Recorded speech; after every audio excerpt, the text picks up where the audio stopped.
Hello, everyone, and welcome to Biohackers Lab. I'm your host, Gary Kerwin, and on today's episode, I have Amber Hearn.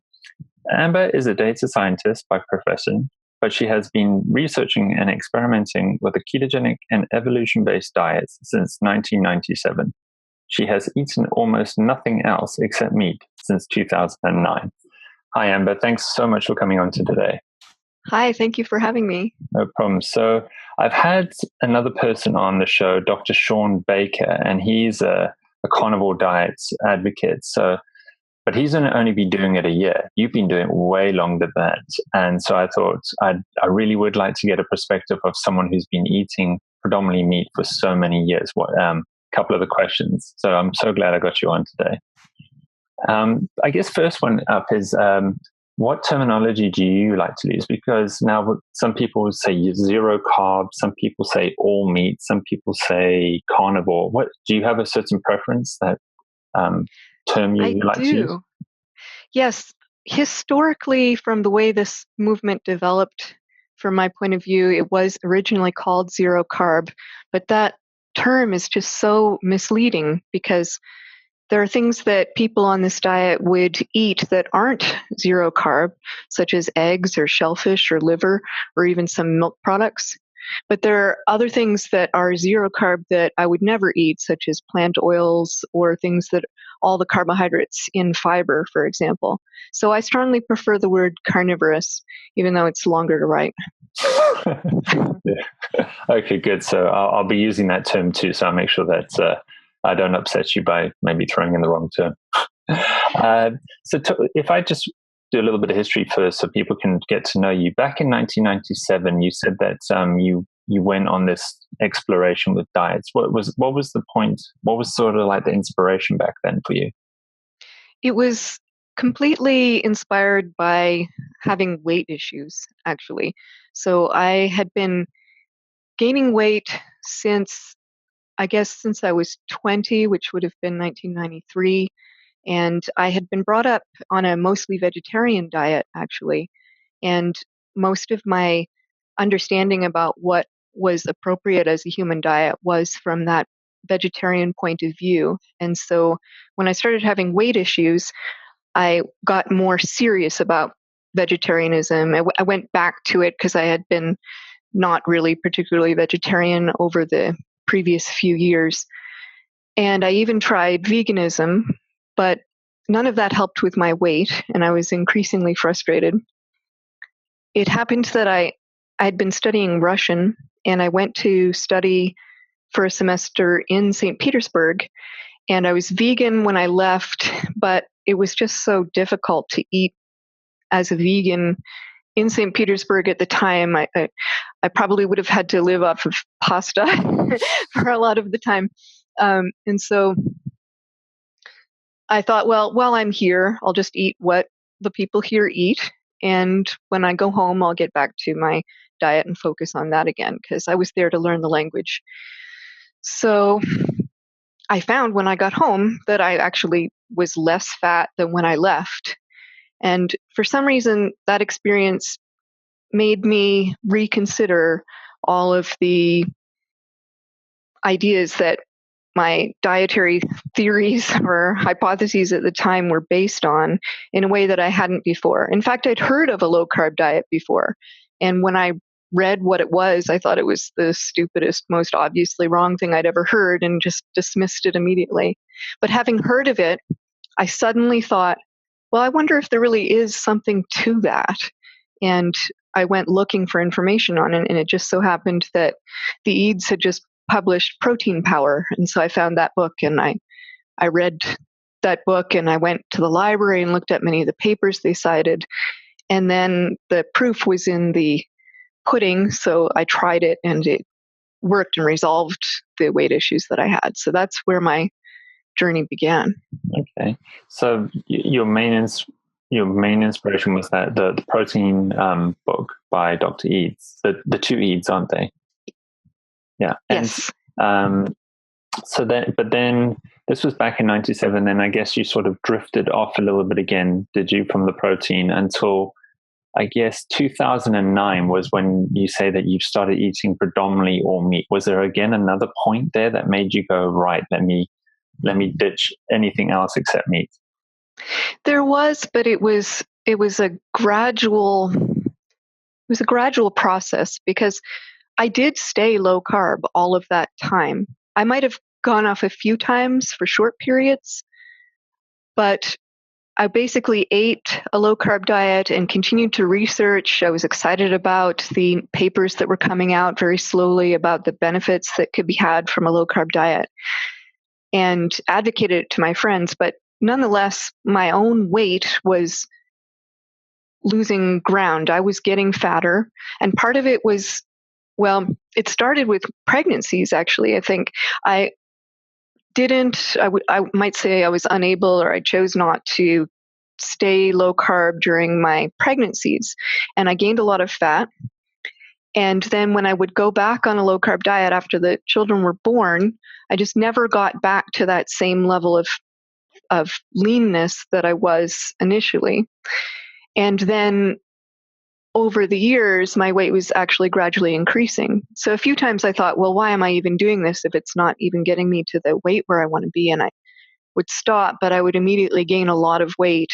And so I found that it was the best tool that I had to achieve the best leanness that I could get, but I wasn't satisfied with that level. And in fact, by 2009, or by the end of 2008, I was almost 200 pounds. I'm 5'6", and I was just really, I felt desperate about my weight. It was all vanity based. It's not that I didn't have other health issues. In fact, I suffered from depression, but I didn't have any health issues that I thought were related to diet. So I always had my eye out for ways that I could improve from that point. Mm-hmm. And that's when I read about some people on the internet eating only meat, and a lot of them were reporting that they had the same background as I did, that they had come from a very low carb diet, and the very low carb diet was good for them, but it just wasn't getting them all the way to where they wanted to be. And I thought, well, I could try that, and maybe it would just make me lose the weight, and then I'll go back to my regular low carb diet and maintain it. So that was the inspiration to try it. Okay. And I guess this is already leading us on to the great pivot point, because right now, especially after Dr. Shawn Baker was on the Joe Rogan podcast, I mean, the interest in the carnivore diet has only gone up. And it's exploded.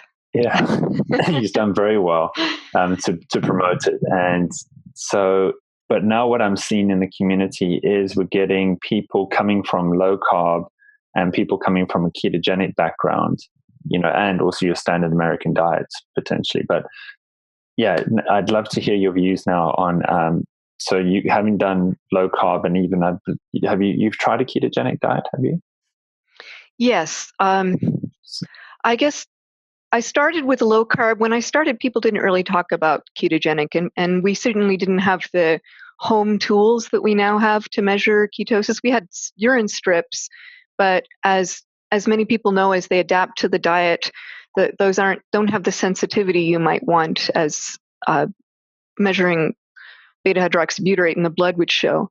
Mm-hmm. But basically, people would just judge whether they were doing it right by the level of carbohydrates, and to some extent maybe the level of protein, but that was less of an emphasis. So I would say that most of the time that I was doing a low carb diet, I was actually in ketosis, and I would speak about them roughly equivalently, although I know that there are differences in philosophy. The keto diet it's defined by the level of ketosis that you've achieved. And that level is somewhat arbitrary, but there are motivations for it. Dr. Finney has said that, yes, it's arbitrary, but we're basing it basically on when we start to see therapeutic results. And that's where the 0.5 to 1.5 sort of beginning level of ketosis is. Mm-hmm. And so that means that a ketogenic diet, like a low carb diet, is really based on macronutrients, because you manipulate your macronutrients until you get to the level of ketosis that you're trying to hit. And that means there's a huge variety of different diets that can be ketogenic, right? You could be vegan and you could be on a ketogenic diet, or you could be a carnivore, and the different kinds of sources of fat that you could get could be completely different. The sources of protein could be completely different. And it's all centered around this single measurement. And sometimes that can be good, especially if the level of ketosis is important for some kind of therapy that you're after. But it can also become a goal in itself, and I sometimes question the wisdom of that. So, for example, if your goal is weight loss, or if your goal is cognitive performance, there might be some correlation between the level of beta hydroxybutyrate in your blood and those end goals, but it might not be a very tight linear fit. One way to judge how important that is to think about taking exogenous ketones. If you take exogenous ketones, you might get a very high level in the blood, but it may have nothing to do with how much weight loss you're seeing. Mm-hmm. Or it may correspond to some degree with how much seizure control you're getting, but it might also be affected by what you're eating in addition to those exogenous ketones. Finney likes to call it a well-formulated ketogenic diet. You've probably heard that phrase, to talk about this difference between a diet that's ketogenic just by virtue of how much beta hydroxybutyrate's in your blood, which could be totally fasted, and he's not. he has pretty strong views against long-term fasting of more than about a day or so. That would be very ketogenic, but it wouldn't be very well formulated because you wouldn't get the nutrients that you want. So analogies are always imperfect, but we could make a kind of analogous setup of what a carnivorous diet is. So you could say a carnivorous diet is defined by the level of plant matter that's making up your diet. So it can be kind of arbitrary because, well, for example, I drink coffee, and that's obviously not carnivorous. Mm-hmm. But I'm willing to call myself a carnivore, even though I have that contribution to my diet from plants. So like with the ketone level, you might say there's a kind of minimum amount of carnivory that you would use to call yourself carnivorous, but the line's a little bit fuzzy, and the benefits may or may not have to do with the exact level of plant restriction that you're using, and it may vary from person to person. So certain types of plants that people who consider themselves carnivores might include. Some people would even say if they eat a little mayonnaise now and then, they're still carnivorous. Or if they have spices and sauces on their food, they're still carnivorous. Alcohol is a whole other question. But basically, a carnivorous diet tries to minimize those contributions as much as possible. And again, like in the ketosis, in the ketogenic diet, the real goal is your outcome. It's not, nobody has as a health goal to have high ketosis, right?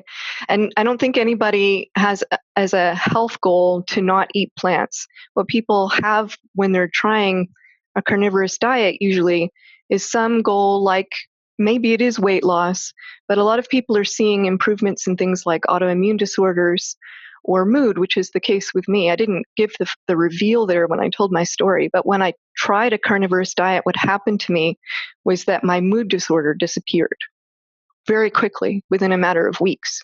And that's why I continue to eat a carnivorous diet, not because I think that plants are bad or that, I don't know, I have some outside value judgment about eating plants, but just because this diet gives me superior health to the diet I was eating before. Yeah, that was a bigger end goal that you noticed, and you could see that you could control it with the food that you ate. Yes.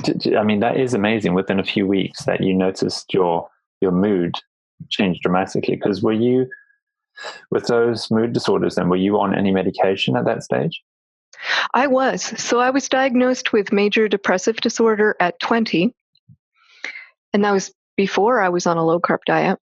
And I did see mood improvements on a low-carb diet. I could even see that it almost felt like the less carb I ate, the better my mood was. But even at very low carb levels, it was never completely controlled. I still suffered serious bouts of depression.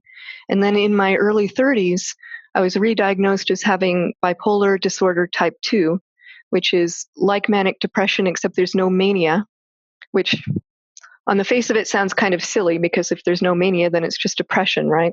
Mm-hmm. But you do have these sort of hypomanic episodes, which for me were only just a couple, and I think they may have been actually triggered by antidepressants themselves. But I was very excited to get this new diagnosis, actually, even though bipolar disorder sounds in some way much more serious. I thought, well, maybe now I'll get a better treatment, because the drugs that I was getting before just weren't the right ones. And so I spent over a year trying different bipolar medications, and none of them really helped my disorder, and they all had terrible side effects. And it was a living nightmare. The disease itself was progressing, and it was just a big struggle. And I haven't been on any medication since 2009. That's amazing to think. Yeah, you were at medication stage, and this is what I'm trying to get across to people listening to this, that just by using your diet, and in this case a carnivorous diet, you were able to wean yourself off medication and stay stable. It just shows how powerful food is. It really is kind of mind-blowing. I take it for granted now, oftentimes, just having normal moods. I have moods. I have bad days and good days. So you're still human. Nothing like it turns out, yeah. Okay, so already the one benefit here that people can listen to is that you found that eating a carnivorous diet really did help your psychology, your brain health. So, I always have it as a goal here that any information, I try to get it out to see if some people could use that to make up their own minds if they want to take action today. And maybe that's already something where if someone feels they've got some sort of mood disorder, hey, why not try a carnivorous diet for 30 days and see how it affects you in some way? The thing is, it's really safe to try. It's not like trying out some experimental medication. Yeah, that's the thing I love about it. And coming back to our, what we were talking about earlier with that difference between a carnivorous diet, a low-carb diet, and a ketogenic diet, people, it's definitely in the last few years, people are very drummed into about their macros. So they're all about how many, percentage of fat versus percentage protein versus percentage carb, and, trying to play with this macro thing that I don't quite think anyone truly understands. Sometimes it's quite hard to gauge like what your percentage macros are unless you're a dietitian or you truly understand food. But that's what's so easy with a carnivorous diet. There are no macros. There's none of this trying to figure something out. It's just eat until you feel full, and right. You just need to do that. So that's probably another big difference with the diet. Would you say is that none of this macro stuff.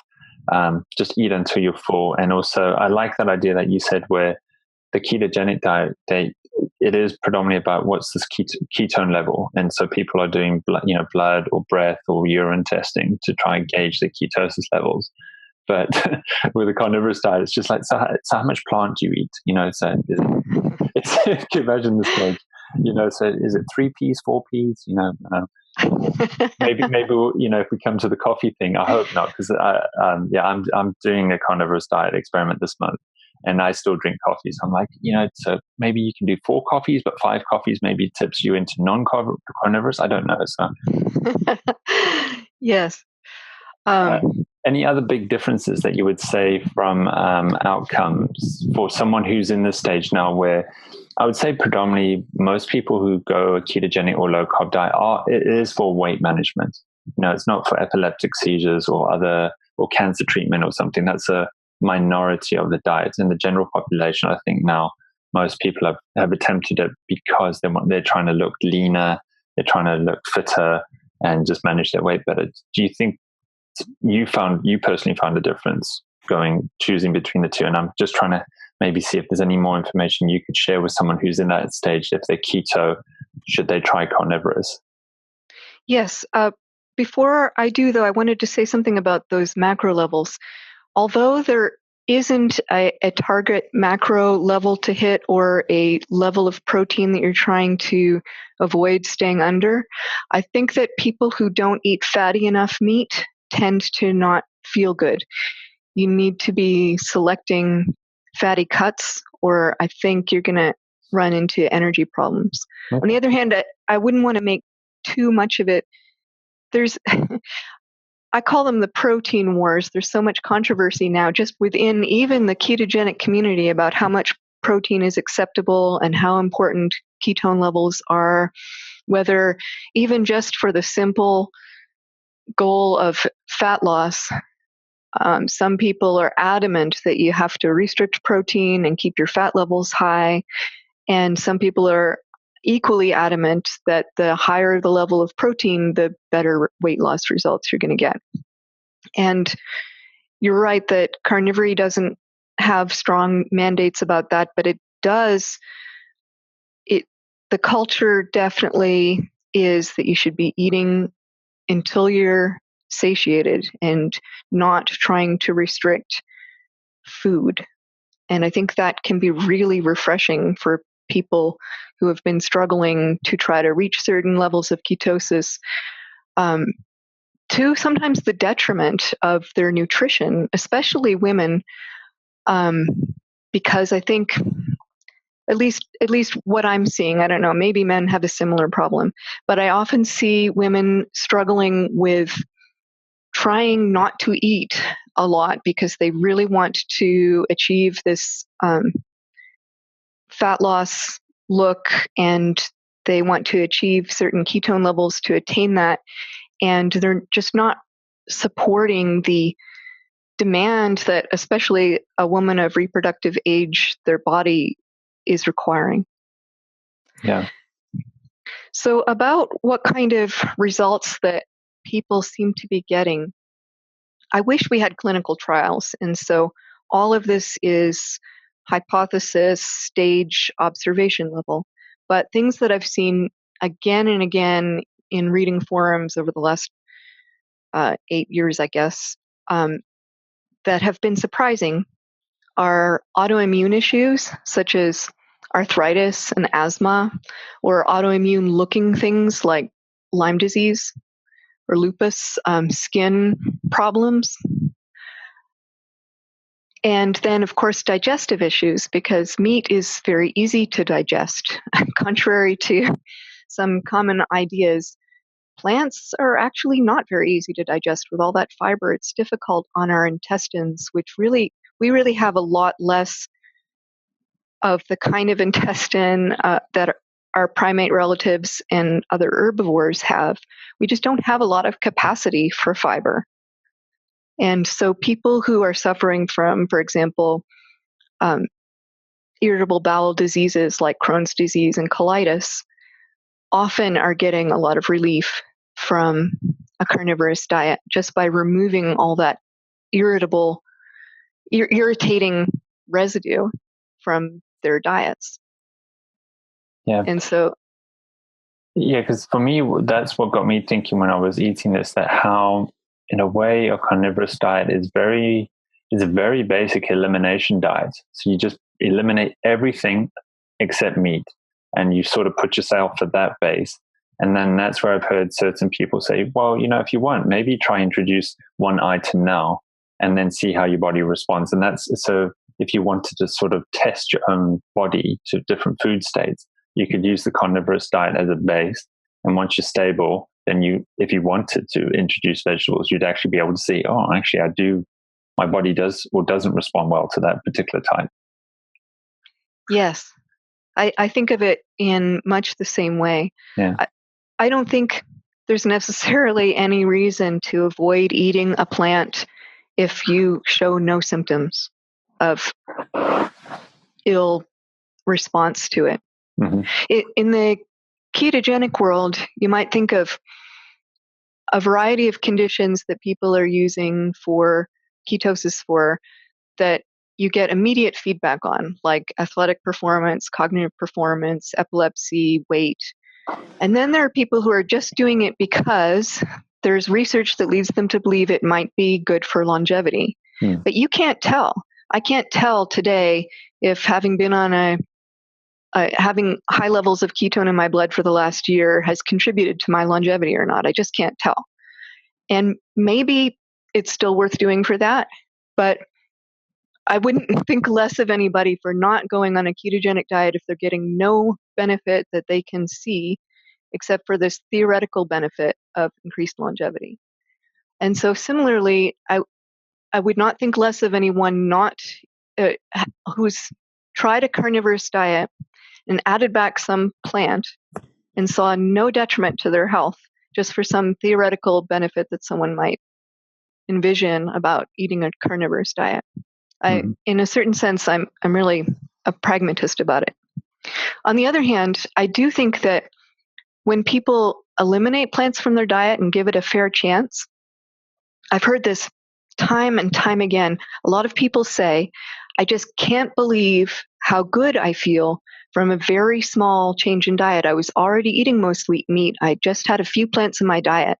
And after a few weeks of removing those plants, I felt astonishingly better. Not everyone says this, but enough people do that I think it's worth trying just for that, because you could say, I eat broccoli and I feel totally fine, so there's no reason to remove it. But until you've actually tried it, you might not know. Mm-hmm. Yeah. So, and I know in the ketogenic world that they tend to say there's an adaptation phase. So you should be trying to do it for at least, about 6 weeks, I think. Yes. Do you think the same thing then for this kind of diet, that you'd want to wait at least 6 weeks before you try to introduce something again? Well, I'm going to pull a bit of a middle ground answer to that, because most people that I've talked to don't have difficulty adapting.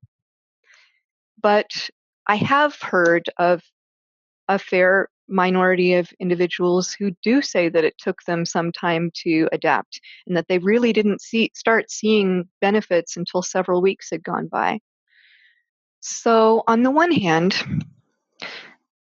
changing your diet this drastically can be intimidating. And if you think you have to do it for a really long period, a lot of the carnivorous vets say that you've got to go 6 months before you can really tell the difference. And I understand where that's coming from. But if I had thought that I had to commit to this big a dietary change for 6 months in order to know whether I was going to get benefit or not, I never would have done it. Yeah. And that's why in my writings I've said give it 30 days. But yeah, it might be a little bit more. On the other hand, it might be a bit less. It was 2 weeks when I was already at the point where I could tell that my entire life was changed. So it's very lucky in that sense. Yeah, just I guess that's the thing at the end of the day, is we're all different. And as long as you're aware of your own body, you might start noticing, oh, whatever is particularly changing, and this is interesting. And then the longer, of course, you do something, the more you might see that change. Yeah, because that was one of my questions is, with the keto, when people adapt from a standard diet to a ketogenic diet or a low carb diet, they get the low carb flu or the keto flu. And I wondered, do you think, again, so you don't know if with that there is no sort of like adaptation that someone's going to go through when they start going through an all meat diet? If you'd asked me a few years ago, I would have said no, because that was my experience. It was easy. But I have since then heard many people say that they were tired for a while. It was hard for them to adapt. So I can no longer say that doesn't happen for anyone. And some of those people, it's not just that it didn't feel good and then they stopped. It didn't feel good at first and then it started feeling a lot better. So I don't know what makes that difference, if there's more withdrawal of certain things, cravings that were perpetuated by sweeteners, or I really don't know. And then something that is really helpful in the transition with the keto flu has been electrolytes, salt and potassium and magnesium in particular. And I think there may be some benefit to doing that, transitioning to a carnivorous diet from a ketogenic diet as well. Although I haven't been paying enough attention to that idea until recently to know if that would be a universal idea or not. But I think it can't hurt. Mm-hmm. But I guess maybe with a carnivorous diet, like what I'm experiencing with mine, is that you naturally actually salt your meat for flavor. So I wonder if maybe people use a lot more salt when they eat all meat, because they're using it predominantly for flavor, and because it's just a byproduct, because they're having more salt, that they're actually getting more exposure to electrolytes compared to someone who is eating maybe a higher fat meal, but they're not particularly needing to salt it, maybe, or they're not thinking of salting. That's a really interesting idea, especially since most carnivore experiments specify that you should be reducing spices or not using them at all, and so you're left with salt. I personally, when I made my transition, I gave up salt too, at least added salt, not sodium, obviously. But so I didn't have that, and again, I didn't have problems making that transition. But I think that may be really relevant.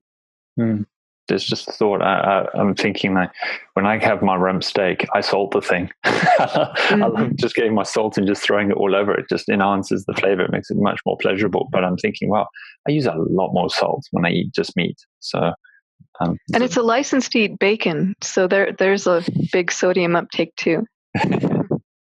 I'm going to come on to all the different meats in a bit, because that would be good. But if I can, just while I had you on the topic where you did bring it up with women and fats, and then protein, because I think it is true what you're saying, when most women go on a diet that they might restrict themselves on food. And I had a low-carb nutritionist, Emily McGuire, say that where they tend to restrict the protein when they're on a keto diet, because they're scared that it's going to do the gluconeogenesis and knock them out of ketosis, and then they're not going to get the weight loss, but then they actually need more protein.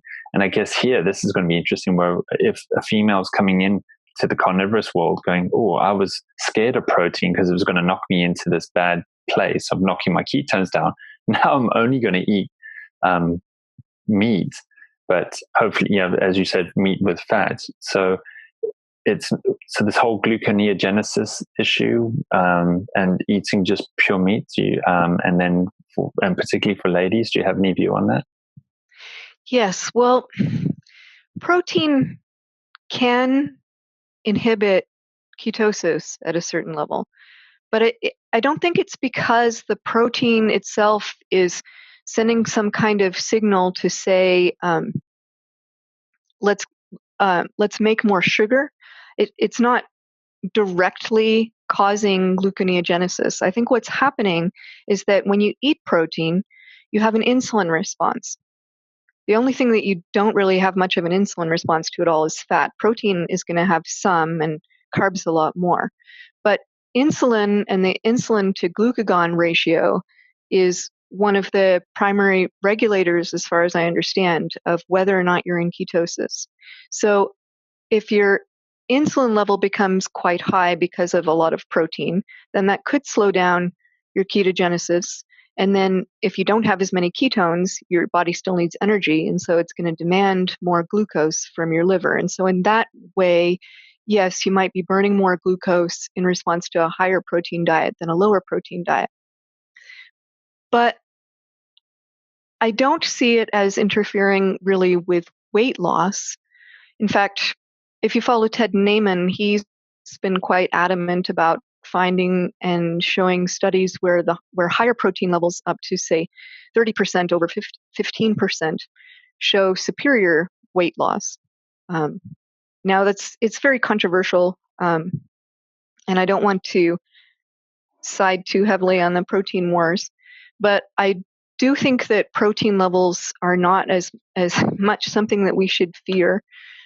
Another point that comes up about protein and ketogenesis, several people have noticed that for a given level of protein on a carnivorous diet, you can get the same level of ketosis that you would need a lower level of protein on a merely low-carb ketogenic diet. At first, that seems like some kind of weird magic. But if you think about it, if you're eating 20 grams of protein or of carbohydrate a day, and you take that down to like maybe 2 grams out of incidental carbohydrates from meat products, or let's just say it goes 20 grams down. Now you have about 40 grams of protein that you could increase your food supply by before you're even giving the material to make that same amount of glucose. So I don't know if that's the reason, but that could be a plausible reason why you can eat more protein and have higher ketosis on a carnivorous diet than on a keto diet. It is something that people are reporting. Mm-hmm.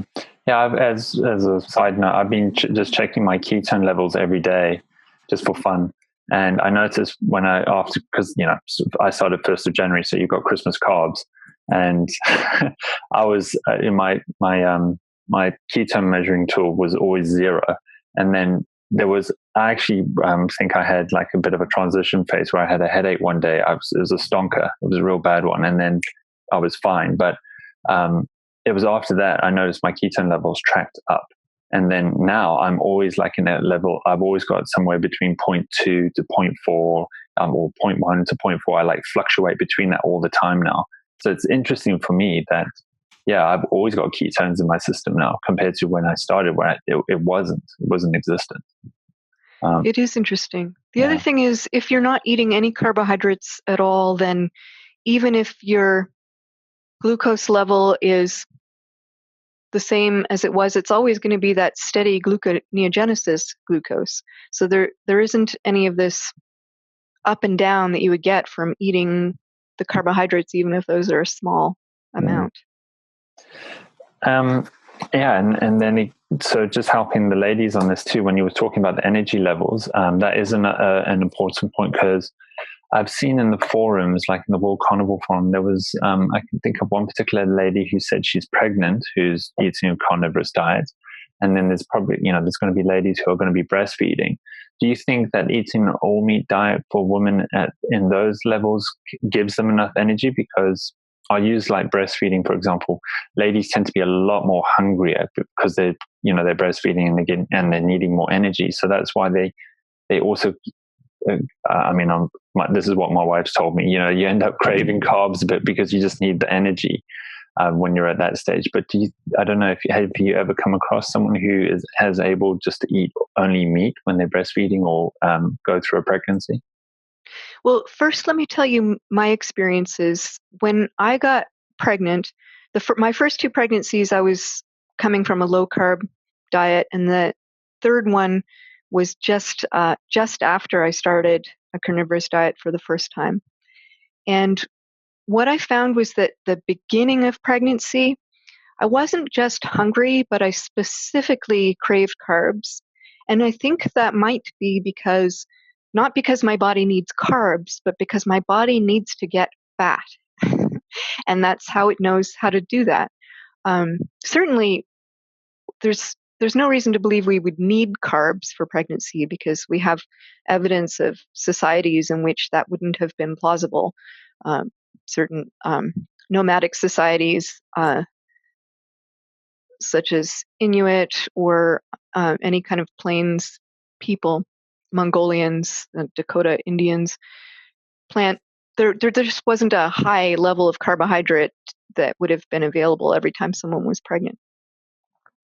But in terms of getting enough food, you can always eat more meat. So there isn't really a problem with that quantitatively if you're willing to get that energy from meat. I can definitely sympathize with carbohydrate cravings during pregnancy, especially during the beginning. Mm-hmm. So I didn't successfully stay low carb on my first 2 pregnancies. And part of it was because I have a genetic condition called hyperemesis gravidarum, where you're so nauseated that it can be hard to keep nutrition down. Mm-hmm. Actually, I have it much, much more mildly than other people in my family, and I was able to keep my food down. I was never hospitalized, but I tread lightly, and I ate whatever it would take to make me not feel sick. But my 3rd pregnancy was right after I started a 0-carb diet, and I had learned so much more about low-carb diets. There was no residual fear that this might not be the right thing for the fetus. And I was so excited about the results I had gotten already from a carnivorous diet that I wanted to get back to it as soon as possible. And I would say by the middle of the 2nd trimester, I'm guessing a little bit because it was a long time ago, I was mostly low carb most of the time.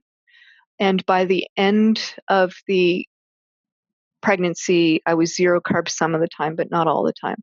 But then within a week of giving birth, I transitioned back to a carnivorous diet, and I've been carnivore since. That was in October of 2009. And so the entire experience of breastfeeding was carnivorous. And that was the best breastfeeding experience that I had, actually, in terms of supply and ease. Mm-hmm. Of course, I don't know if that's because I was more used to the idea, I was more comfortable with it. The first time I was breastfeeding, I didn't know if I was doing it right. I was worried about supply, and I was much more vulnerable to other people's advice and self-doubt whenever things wouldn't go exactly how I expected. Whereas with the 3rd time, it was just, oh, I know that sometimes my supply will be less and sometimes it'll be more, and I'm not worried about this not being right. And so I can't exclude that as a cause, but I did breastfeed better with my 3rd child on a carnivorous diet, for what it's worth. Yeah, that's interesting. And then I weaned him onto that carnivorous diet as well. So you say because you've got 3 children, don't you? Yes. And they also tend to eat a more carnivorous diet, do they? Yes, well, our household's always been basically low carb with more or less of treats from one time to another time. But ever since I found the health effects of a carnivorous diet, the food that I've served has been more carnivorous. My younger sons are more used to it than my older son, obviously, and they eat some vegetables at my house. It's not a completely plant-free household, but they do definitely eat a lot more meat than I would think a standard household, especially in hip Boulder, Colorado, is like. And I don't insist that they eat it. I don't say you've got to eat more of your salad. I say you have it or don't have it as you like. Yeah, most parents are always trying to get kids to eat protein, to sort of stabilize them too, and say, please don't try only eat the quick carbs, which they once they start, they love them. But it's like, please eat some protein just so you stabilize. But maybe, do you notice that? I'd be interested to know, do you notice a difference with your kids because they eat so much protein? Like they're not so hyper? I know there's going to be a bit of bias going on here too, because we're all parents. We see our kids differently. It's hard. I mean, they are all so different from one another. Even that's been really educational for me, because I made certain conclusions about my parenting and the environment that I was bringing up my children in based on the results, you might say, of how my first child was, his temperament. And then when I had the second child's temperament was so drastically different. It made me think, well, nothing that I'm doing has any effect at all. But I do think that I can tell. I definitely can tell if we go out and I say, okay, you can have whatever you want, and they choose something sugary or carby. It's almost like a different child. Yeah. So I'm trying to think any other particular topics, particularly from females. I think we've addressed the big ones with the reproduction cycle, but also I did actually have a question from a viewer on my YouTube channel asking about menstrual cycle, and I don't know if you've experienced or you know of anyone who found that it's sort of stabilized the menstrual cycle. Because that's a big part where a lot of ladies struggle with either it's irregular or it's heavy or it's painful. So I guess then the kind of words that people might know, ladies might know, is like PCOS or endometriosis and those kind of things. Have you come across any stories where ladies have found a change in that? Because that's all hormonal too, a lot of that. Well, I haven't noticed enough to have a sort of systematic answer to that. I have heard from some people who have experienced changes in the length of their cycle or stability, but they're a little bit idiosyncratic. There haven't been patterns that I've noticed, or a lot of people, but it might just be that people don't want to talk about it a lot. Mm-hmm. In terms of PCOS, that's an insulin resistance disease. So you would expect to see healing in that, and we do. I don't know if it's more than on a ketogenic diet necessarily. In terms of endometriosis, I have endometriosis, and it wasn't cured by my carnivorous diet, although the symptoms do seem to be somewhat less. But I don't know how much to attribute to the carnivorous diet. It was one of the things that I hoped that it would cure once I found out that it was helping with so many things. And so not for me, not yet. Okay. Oh, well, it's not a cure-all pill. Just trying with ladies then converting across to the diet. This is probably again because everyone's so different. Do you find that some ladies actually put on weight because they're eating more meat on a carnivorous diet? Is that a possibility for some women? It absolutely is. Most of the cases that I've heard of that happen in women who have a long history of calorie restriction. And I suspect that at least some of the weight gain that they're experiencing is from tissue healing, like getting denser bones and getting more muscle and just getting a stronger body. Although not all of it is from that. Some of it is actually fat gain. And that might be explainable just by the phenomenon that we know about from Keyes's experiment, for example, that if you starve someone for long enough, and then you give them enough food, they just become a fatter person than they were. And so there could be some of that going on. But I do know that of people who were willing to stick through that for the sake of their health and then had that weight gradually come off again. And so I don't know if I were in that experience, if that had happened to me when I started a carnivorous diet and I actually gained instead of losing, I'm pretty sure I wouldn't have stuck with it. and I don't necessarily blame someone for not being able to do that unless they have some kind of other health issue that's going on. But now that we have at least some precedent, like Kelly Hogan, you might be familiar with her. If you haven't read her story, she gained a lot of weight when she first went on to zero carb, but now she just looks like a model. She's got a fabulous body composition. Okay, so what you mentioned earlier about the carnivorous vets, the veterans would say that you have to be on the diet for 6 months. Maybe they're using that reference points that when you go through that refeeding cycle, your body needs that time to lay down new tissues, get rid of old tissues, and there's like a recycling process going on. And that, I'd love to, I'm going to research Kelly's story a bit more, because that would be a great one to understand a bit more and learn a bit more about too. She has a great story for many reasons, but one of them is that she was unable to have children until she went on a zero-carb diet. And so it gave her back her fertility as well. Yep. So because that's, I use fertility as a measure of health too. So the more fertile you are, it means theoretically you should be healthier. You're feeding your body the right signals, then your body can produce the right signals and hormonal signals. So it's always a good time when you're very fertile. Means you're doing something right.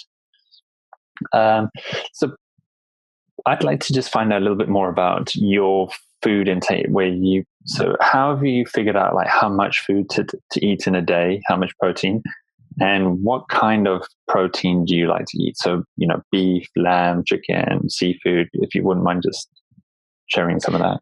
Sure. It's all hunger based. I don't have any kind of level of food that I'm trying to stay above or below. And over time, my routine has basically become a 2-meal routine, and it's usually lunch and dinner. Occasionally, I'll just have 1 meal. Sometimes I'll have 3. Sometimes I'll have breakfast. But most days, it's lunch and supper. And my go-to foods are, well, beef is the mainstay. But I do eat pork. I do eat chicken and turkey. I had some wonderful duck recently.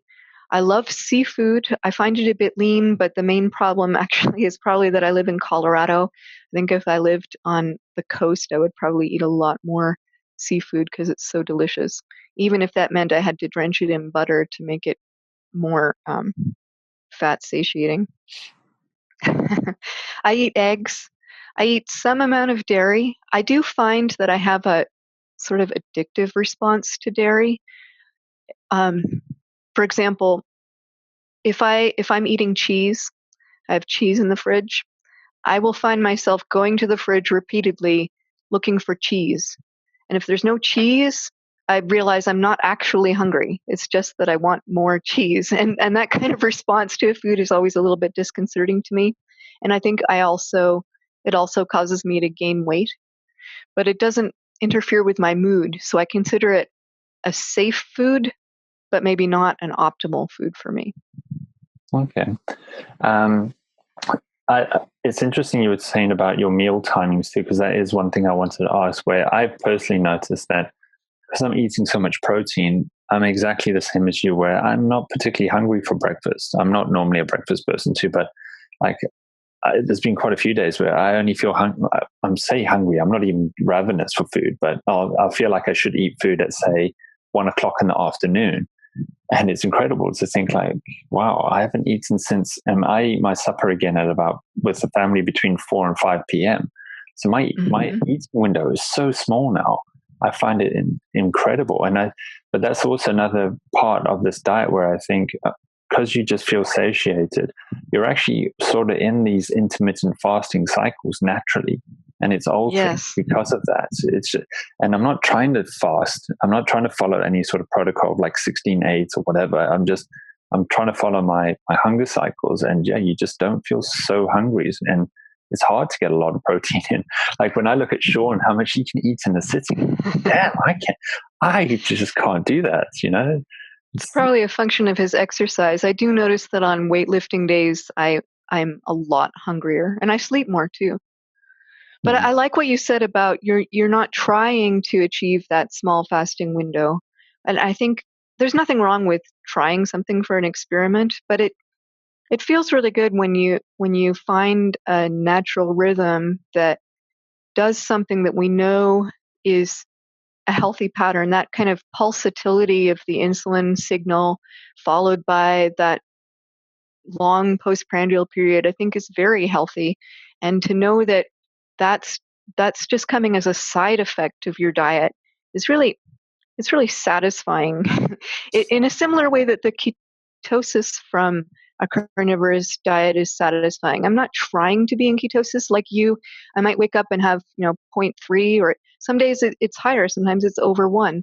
But that result is pleasing because it's something that is just happening naturally as a result of the way that I'm eating. Yeah. You're not consciously trying to make these. And I think a part of this is my own theory, would be that because of the fasting cycles, and fasting produces ketones too. So you are going to be burning your own fat sources because of it. And it's just you're not trying to do it. It just happens because you're not hungry, so you don't eat for those longer periods. So that would probably be the one thing I would suggest to people who start eating this, is you might notice your meal timings are going to alter dramatically because you're just not so hungry, or you'll eat a big sitting and then you won't want to eat again for quite a while or something. I like to tell people to let that kind of thing happen and not worry about it. Don't chastise yourself if you want breakfast. You didn't do anything wrong. Just eat when you're hungry, and it'll work itself out. So I'm interested, with your beef, have you tried lots of different cuts of beef? Because I've been experimenting with tons of different, it's been fascinating going to the butcher and learning about meat and cuts of meat and what you can do and the prices of them too, and the affordability. So, yeah, especially as a former vegetarian, I had prided myself on being a pretty good vegetarian cook. And the first few years of cooking meat, I was kind of hopeless. It's just a totally different kind of culinary skill. What works for vegetables isn't what works for flesh. I would eat ribeye over and over again without complaint, but I have come to appreciate many other cuts, not all of them as fatty as ribeye. Chuck eye is a close second for fattiness and succulentness, but I like strip. I even enjoy the leaner cuts if they're made into jerky, and I can dip them into tallow that I've reserved. I do like liver, and so I eat that from time to time. One thing that I've really wanted to try, but I haven't been able to get a hold of, is brain. No one will sell it to me. okay. I know why. It's just scare from mad cow disease from a long time ago, but it's my goal. Hopefully this year I'll get to try brain. That's a good goal for the year. Okay, that'd be an interesting experiment. How do you cook brain and saute brain, and what does it taste like? Because that is, talking about the cuts of meat here and the leanness and the fattiness. I have wondered if there is a difference between men and women on that. That I notice a lot of men tend to eat leaner cuts of meat potentially, and ladies tend to favor the fattier cuts of meat. And I've just wondered, is it again because women's physiology is a little bit more drawn to the fattier cuts of meat potentially, that it tastes good, but it's also something that inherently they know they need more, and that guys are like, nah, just give me a big lean rump meat or fillet steak or T-bone, but a little bit of marbling, but nothing as much as like a short rib, which is just laden. I was going to say short ribs. That's one of my absolute favorites. Yeah. I don't know. That's an interesting observation. I hadn't noticed it. I had always heretofore assumed that if anyone doesn't want the fattier cut, it's just enculturation, pure and simple. But there may be more to it than that. And it may just be, it could be your body, just your body's needs. And if women obviously are fatter than men naturally, healthily so. And so maybe that's just a pure reflection of that. Yeah. So have you come across anyone on a carnivorous diet who's predominantly seafood based, like fish based? Have you come across because in the community you notice a lot of red meat, and I've just wondered, where is anyone's particularly like, I've not seen someone carnivorous just showing me like loads of salmon and tuna and mackerel and maybe shellfish that they're eating. I just wondered, have you come across anyone who's like that in the community? No. A few times over the years, I've seen people take polls if you had to eat just one food, what would it be? And it's almost always beef. Of course, we aren't limited by that, thankfully, because I like a variety. And I do love seafood, but no, I don't know anyone who's doing it. That might be a fun experiment. Try a month of seafood only with, obviously, you'd have to add fat. It's too bad that we don't have access to fat that Arctic coast people had, like Ulichin Greece or something like that. Although, to be fair, they were getting a lot of their fat from sea mammals as well, which is another thing that I've never tried. I've never tried seal or whale or any sea mammal. But no, the short answer is no. I don't know anyone who's doing that. Okay, yeah, I'd love to find someone. Maybe I need to go to Norway and see if there's someone on the Scandinavian or Iceland or Greenland or someone who's decided to eat a carnivorous diet, and they've just got predominantly fish, and so that's what they eat. Because that's why I wondered. Traditionally, that there must have been people who did that. Yeah. Okay, I'm just thinking here. I know we're running on the hour now, but hopefully I've asked most of the important questions. Particularly, I think we've covered a lot to do with the female aspect, and I think that's important because whenever it comes to diet, I always find there is that male-female difference, and so hopefully I think we've answered a lot of those questions, and you've definitely highlighted a lot of good other points that come with the diet too, and even like we've talked about fasting, ketone levels, and just there was loads of great topics in this. So I just want to say thank you so much for sharing that. That's been a brilliant talk, and I can see myself wanting to talk to you for a long time about different topics. You're welcome. Yeah, that was great. We covered a lot of things. Yeah. So Amber, for anyone listening on this, how can they follow you? Do you have any sort of online profiles or places that you can direct people to? I do. I am on Twitter, and my handle there is Keto Carnivore. And I'm also on Facebook. I have a page called the Ketogenic Diet for Health, which is named after one of my two blogs. I have two, one which is more focused on the research behind ketogenic diets, and it's very obscure topics, just things that were piquing my curiosity, no kind of systematic ketosis for beginners or anything like that. But if you're interested, that's ketotic.org, ketotic.org.